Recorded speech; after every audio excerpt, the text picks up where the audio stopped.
এই যে কুকুরগুলো মানে সবসময় খাবারের জন্য মানে আসবে, তো গেটটা খোলা পেয়েছে তো চলে এসেছে। আর সবসময় তো মানে খাবার রেডি করা থাকে না, তো বিস্কুটটা আমি সবসময় ওদের জন্য এনে রাখি। যখন খাবার রেডি করা থাকে না তো সেই সময় বিস্কুটগুলো দেই।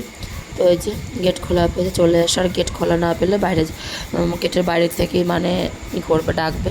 তো আমার মেয়েকে বললাম যাও ওকে বিস্কুট দাও।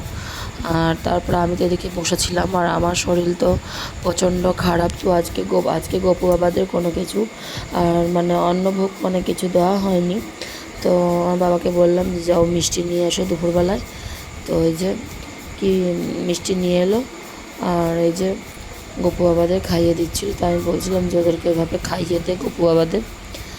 তো ওদেরকেও খাইয়ে দিচ্ছিলো গপু বাবাদেরকে। আর তারপরে ও জল খাওয়াতে ভুলে গেছিলো আমার ছেলে। তো বললাম যে বাবাদেরকে একটু জল খাইয়ে দে।